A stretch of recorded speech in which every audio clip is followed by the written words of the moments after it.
last Saturday,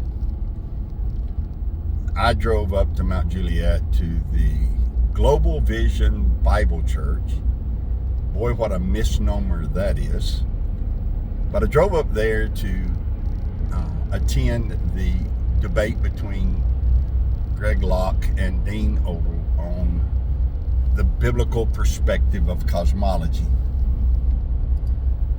Upon arriving at the campus, it was immediately clear, or should have been immediately clear, what the night was going to be like, because Pastor Locke had his security team dressed in SWAT attire.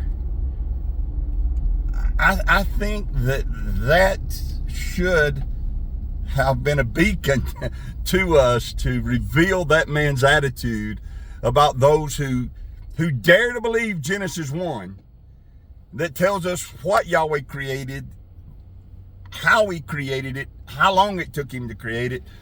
Those of us who dare to believe in a biblical cosmology, his clear opinion of us, to me, was that we are dangerous maniacs.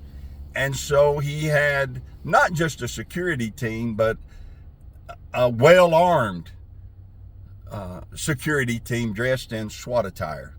That was our first clue about what the night was going to be like. The second clue came when he announced in the beginning that there wasn't going to be a moderator.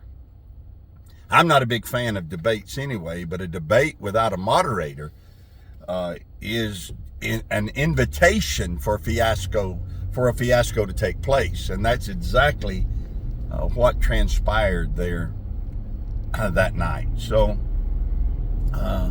it turned into a terrible, horrible argument because there's no moderator to moderate. And as I just said, I'm not a big fan of debates anyway. I've never really seen where they accomplish a whole lot of good. To me, when people go to a debate, you've got some on side A and some on side B, and they're not there to hear truth and try to understand or decipher truth. They're just there to cheer for their side. It'd be like going to an Alabama-Auburn game and Alabama fans watching Auburn and think, wow, that was a great play, or wow, that was a great quarter. I think I'm going to be an Auburn fan now. You know, it's not going to happen. Alabama fans are going to cheer for Alabama, and Auburn fans are going to cheer for Auburn. I see the same kind of setup in debates. I don't, well, let me say it this way. When Yeshua ascended up on high, he gave gifts unto men. He gave some apostles, some prophets, some pastors, some evangelists, some teachers, not debaters.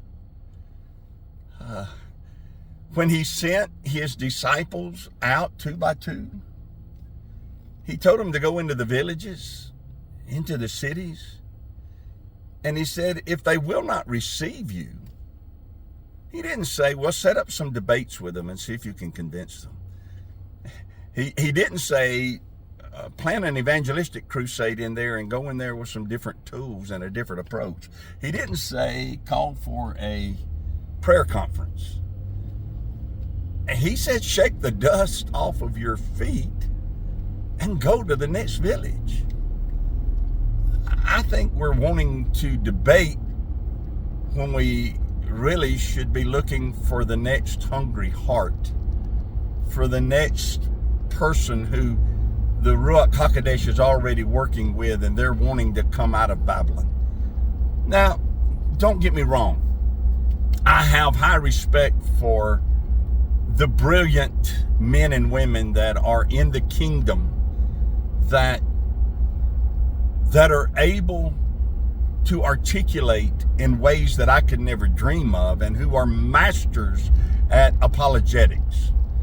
I'm thankful for them, and I appreciate them, and I'm grateful for them. But apologetics is defending truth, not debating truth, and I see a difference in the two. I know we're told in the scriptures to, I think it's in James, to contend for the faith. Contending for the faith and arguing about the faith are two different things as well. So I said all of that to say that I'm just not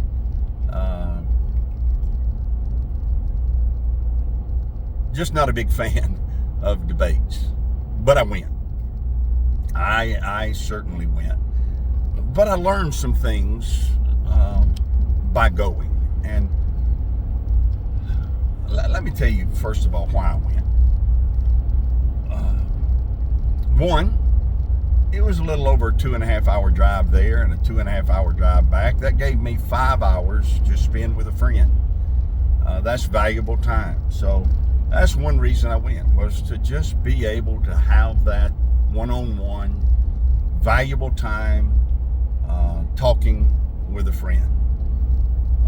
Second reason I went was because I saw it as an excellent opportunity to meet other people of like mind and like faith. I knew there would be others there whom Yahweh had shown, who had opened their eyes, and they had begun to see the truth about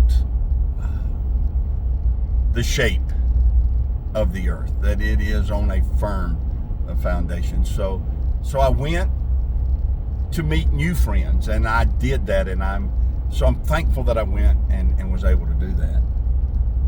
But a third reason that I went was I needed to confirm something. Wasn't pressing that I confirm it, so I don't know that I'd say I needed to. I wanted to confirm something for myself, and that is this. As I said, you can't gather grapes from thorns. You can't gather figs from thistles. A corrupt tree brings forth corrupt fruit.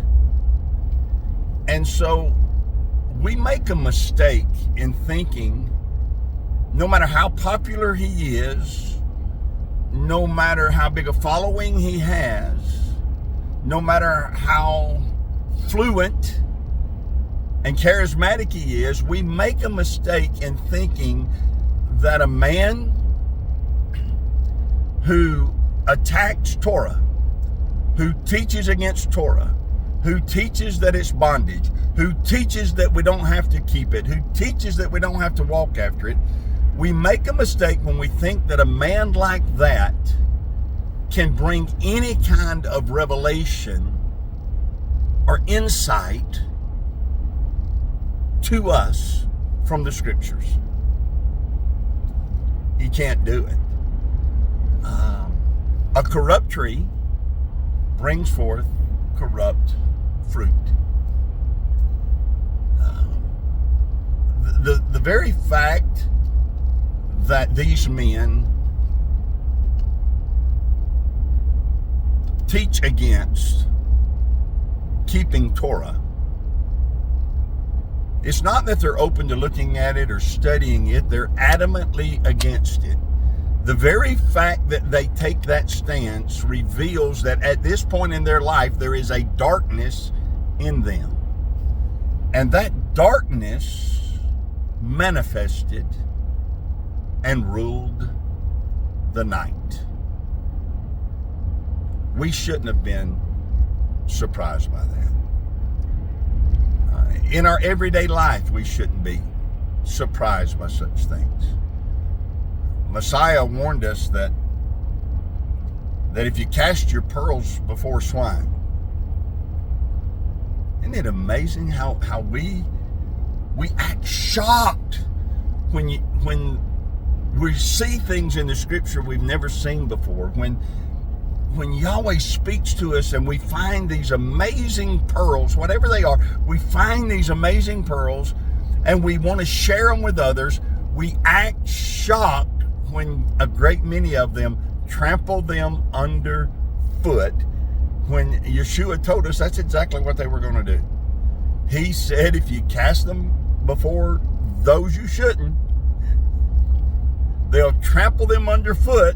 And not only will they trample them underfoot, but they will turn to rend you. That's exactly what happened Saturday evening. Oh, there's good fruit came from it. As I said, I got to spend time with a friend. I got to meet new friends. And it confirmed for me that what Yahweh is showing us, He will also put us in the presence of those who are hungry to hear it. And those are the ones that we have to concentrate on. Yeah, there you go. Shalom.